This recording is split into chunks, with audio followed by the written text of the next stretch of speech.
Unfortunately, I have been cursed throughout my life with only very vivid and meaningful dreams.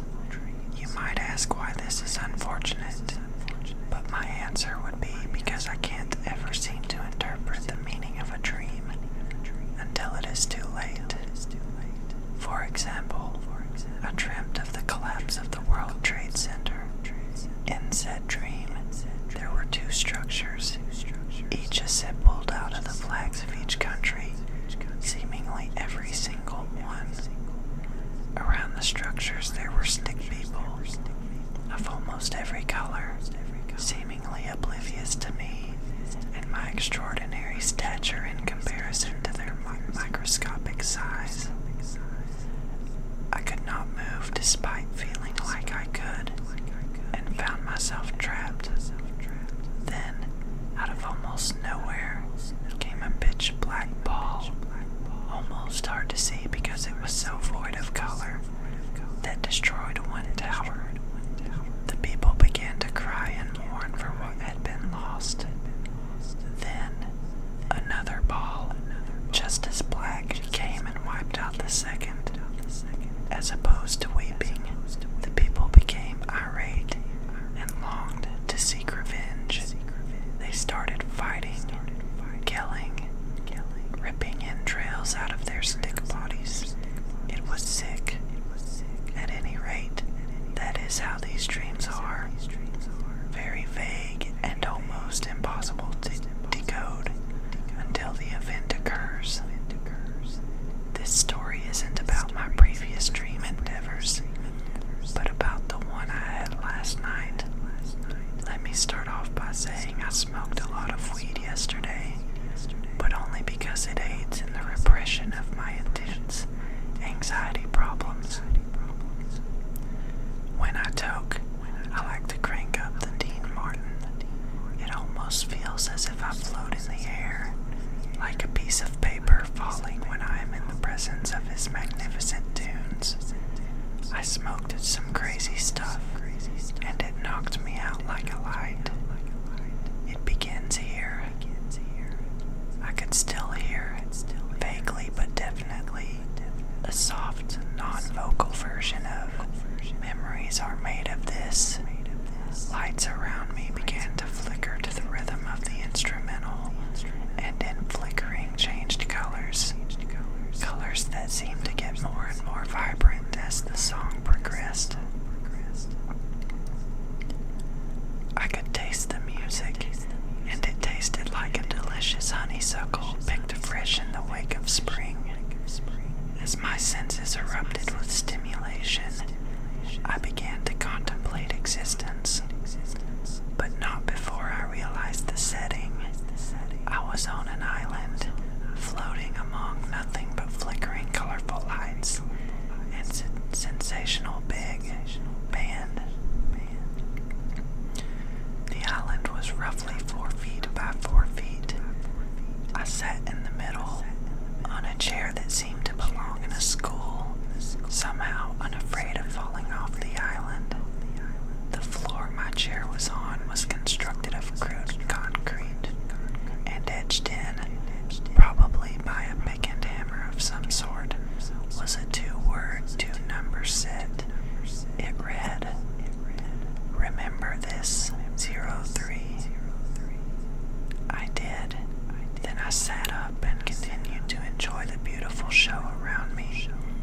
I woke up with a smile on my face, feeling warm like I used to as a child before Christmas. I was still sleepy, but my stomach was not.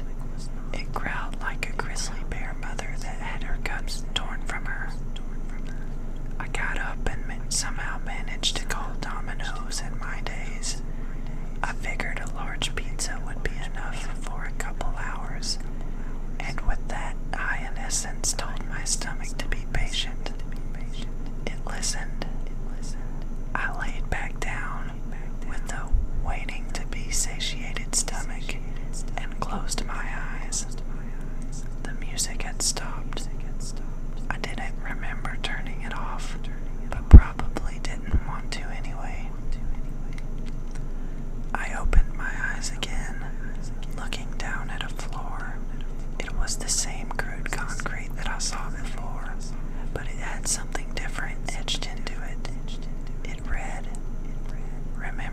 this 12. I began to feel odd after a time of staring at the writing, probably noticing the lack of music and alternating lights. I looked up. Instead of the friendly, open atmosphere I had been blessed with before, I was in a room with a single bulb looming above my head. The whole room was constructed of the same crude concrete that the floor was, and there was a very ominous feel about the place. The scariest part was that there was no door. I got up and looked around. Upon my banging on the walls, I noticed that they were thick beyond possible estimation. The only thing I could focus on was the bulb, looking as if it would fall at any second. It did. It fell in slow motion, and every inch that it got closer to the ground, my heart got progressively more full of an intense dread. It hit with a beyond audible shatter, and I woke up. The doorbell rang, and I lifted my head from its nurturing pillow. I had a pounding headache. It felt like a hammer continuously tapped the inside of my head, getting harder and harder with each tap, until it became an all-out strike. I collected my money and staggered my way to the door. There stood the adolescent delivery boy, looking at me impatiently, with the look that a dare officer would give me. I know what you've been doing, look. He had no idea. I paid him, got my pizza, and walked back into my house to eat myself into a food-induced coma. After finishing the entire pie, I laid back down, disgusted with myself. I opened my eyes for the last time. I couldn't move my arms, my legs, or my head.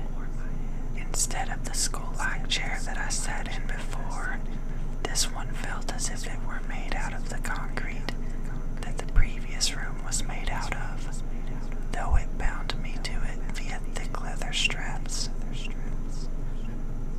A man walked in the only door in the room, which was thick and made of iron. He wore a black cloak, and his identity was impossible to discover. He walked beside me, not uttering a word, and pressed a button. The room became dim, even though I could not see any light source to begin with, and I saw the classic 3, 2, 1